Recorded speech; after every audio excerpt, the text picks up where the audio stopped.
इस बच्चे का चेहरा थोड़ा डरावना था, लेकिन जब माँ ने इसे जन्म दिया तो वह सीधे पेट फाड़कर बाहर निकल आया था, जिससे माँ की मौके पर ही मृत्यु हो गई थी। दाई ने जब देखा कि बच्चा इंसान नहीं बल्कि एक अजीब रहस्यमयी प्राणी है, तो उसने उसे रात में पैक करके बिना कुछ कहे सड़क किनारे छोड़ दिया था। लेकिन जैसे ही वह जाने लगी, बच्चे के रोने से उसका दिल पिघल गया, इसलिए महिला उसे अपने घर वापस ले आती है। तब से वे एक दूसरे पर निर्भर थे। महिला ने बच्चे को पालने की सोच ली थी। फिर 10 साल बाद बच्चा बड़ा हो जाता है। हालांकि वह आमतौर पर एक सामान्य लड़के की तरह दिखता है, लेकिन हर पूर्णिमा के दिन महिला को गुप्त अलमारी खोलनी पड़ती है। फिर स्टेनलेस स्टील का दरवाजा खोलकर लड़के को बिना कपड़ों के गुप्त कमरे में छोड़ देती है और स्टील का दरवाजा बंद कर देती है, जिसके अगले ही पल एक भयानक और अजीब दहाड़ सुनाई देती है। पूरी रात गुजरने के बाद अगली सुबह तक महिला दरवाजा खोलने की हिम्मत नहीं कर पाती, क्योंकि स्टील का दरवाजा पंजों के निशान से भरा होता है और लड़का बालों से ढका होता है। महिला पहले उसके मुंह की जांच करती है, फिर उसके तेज नाखूनों को काटती है और फिर लड़के के बाल मुंडवाती है। यह सब करने के बाद लड़का फिर से सामान्य दिखने लगता है, जैसे कि कुछ हुआ ही न हो। लेकिन अजीब बात यह थी कि महिला ने उसे कभी भी मांस का एक टुकड़ा नहीं खाने दिया था। महिला ने उसे बताया कि मांस स्वादिष्ट नहीं है, खाने पर पेट खराब हो जाता है, इसलिए वह हर दिन टमाटर के साथ हरी सब्जियां खाता है। लेकिन यह सब खाने के बाद भी लड़का इतना भूखा रहता था कि उसका पेट पीठ से चिपक जाता था। आज महिला को बाहर जाना था, इसलिए उसने लड़के को पड़ोस में दादी के घर भेज दिया। यह जानकर कि लड़के ने कभी मांस नहीं खाया, तो दादी ने बिना कुछ कहे उसके लिए चिकन मंगवाया। वह नहीं जानती थी कि उसका यह दयालु कार्य लड़के में अजीब बदलाव लाएगा। जब महिला घर लौटी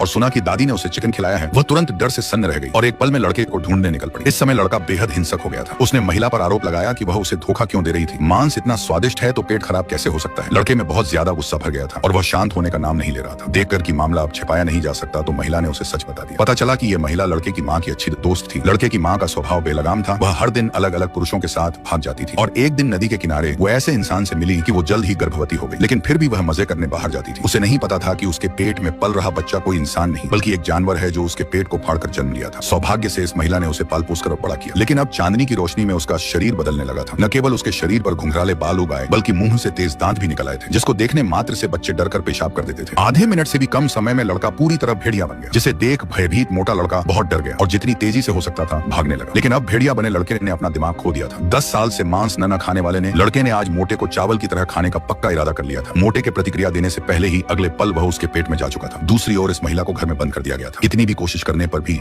वह दरवाजा नहीं खोल पा रही थी। किस्मत से एक राहगीर ने आवाज सुनी, जिससे वह सफलतापूर्वक बाहर निकल आई थी। उसी समय लड़का पूरी तरह पागल हो चुका था। गांव में उसने 20 लोगों को खा लिया था। जब वह लड़की पर हमला करने वाला था, तभी अचानक एक गोली चली। महिला आखिरकार वहां पहुंच गई थी। एक गोली खाने के बाद लड़का धीरे धीरे शांत हो गया। जब महिला उसके घावों पर पट्टी बांध रही थी, ग्रामीणों को पता चला कि लड़का एक राक्षस है, तो वे सब उसके घर के सामने मारे गए ग्रामीणों का बदला लेने के लिए इकट्ठा हो गए। लड़का अचानक बहुत क्रोधित हो गया। कोई चारा नहीं देख महिला ने लड़के का हाथ पकड़ा और साथ में नाराज ग्रामीणों का सामना करने का फैसला कर लिया था। यह लड़की एक हाथ से पूरा पुल उठा सकती है। अगर किसी को घर बदलवाना हो तो सब सिर्फ उसको बुलाते हैं और लड़की घर को सही जगह पर ले जाती है। घर टेढ़ा हो तो लड़की एक हल्की सी लात से उसे सीधा भी कर देती है। उसकी बहन और भी अद्भुत थी। वह फूलों और पेड़ों की वृद्धि नियंत्रित कर सकती थी। हाथ हिलाते ही आकाश में फूलों की बारिश हो जाती और शादी का पूरा आयोजन भी उससे ही करवाया जाता था। उनकी चाची मौसम को नियंत्रित कर सकती थी। वो खुश होती तो आसमान साफ और गुस्से में काले बादल छा जाते। पूरे शहर का मौसम उनके हाथों में